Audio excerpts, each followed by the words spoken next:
सीमित परमाणु परीक्षण संधि LTBT यानी कि लिमिटेड टेस्ट बैन ट्रीटी। वायुमंडल, बाहरी अंतरिक्ष तथा पानी के अंदर परमाणु हथियारों के परीक्षण पर प्रतिबंध लगाने वाली संधि पर अमेरिका, ब्रिटेन और सोवियत संघ ने मॉस्को में 5 अगस्त 1963 को हस्ताक्षर किए। यह संधि 10 अक्टूबर 1963 से प्रभावी हो गई। परमाणु अप्रसार संधि यानी कि NPT नॉन प्रोलिफरेशन ट्रीटी। यह संधि केवल परमाणु शक्ति संपन्न देशों को एटमी हथियार रखने की अनुमति देती है और बाकी देशों को ऐसे हथियार हासिल करने से रोकती है। परमाणु अप्रसार संधि के उद्देश्य को ध्यान में रखते हुए उन देशों को परमाणु शक्ति से संपन्न माना गया जिन्होंने 1 जनवरी 1967 से पहले किसी परमाणु हथियार अथवा अन्य विस्फोटक परमाणु सामग्रियों का निर्माण और विस्फोट किया हो। इस परिभाषा के अंतर्गत 5 देशों अमेरिका, सोवियत संघ, बाद में रूस, ब्रिटेन, फ्रांस और चीन को परमाणु शक्ति से संपन्न माना गया। इस संधि पर 1 जुलाई 1968 को वाशिंगटन, लंदन और मॉस्को में हस्ताक्षर हुए और यह संधि 5 मार्च 1970 से प्रभावी हुई। इस संधि को 1995 में अनियत काल के लिए बढ़ा दिया गया। सामरिक अस्त्र परिसीमन वार्ता 1 स्ट्रेटेजिक आर्म्स लिमिटेशन टॉक्स यानी कि SALT 1।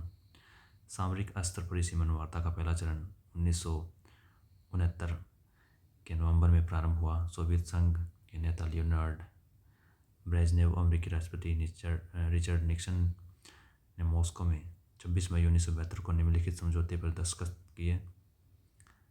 क परमाणु मिसाइल परिसीमन संधि यानी कि ABM ट्रीटी।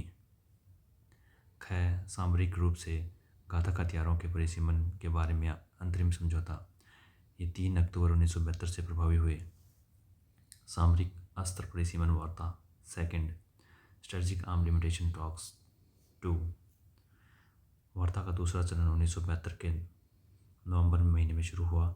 अमेरिकी राष्ट्रपति जिमी कार्टर और सोवियत संघ के नेता लियोनिड ब्रेजनेव ने वियना में 18 जून 1979 को सामरिक रूप से घातक हथियारों के परिसीमन से संबंधित संधि पर हस्ताक्षर किए। सामरिक अस्त्र न्यूनीकरण संधि फर्स्ट, इसे स्टार्ट नाम से जाना जाता है। Strategic arm reduction treaty first. अमेरिकी राष्ट्रपति जॉर्ज बुश सीनियर और सोवियत संघ के राष्ट्रपति गोर्बाचेव ने 31 जुलाई 1991 को सामरिक रूप से घातक हथियारों के परिसीमन और उनकी संख्या में कमी लाने से संबंधित संधि पर हस्ताक्षर किए। सामरिक अस्त्र न्यूनीकरण संधि 2 स्ट्रेटेजिक आर्म रिडक्शन संधि यानी कि START 2।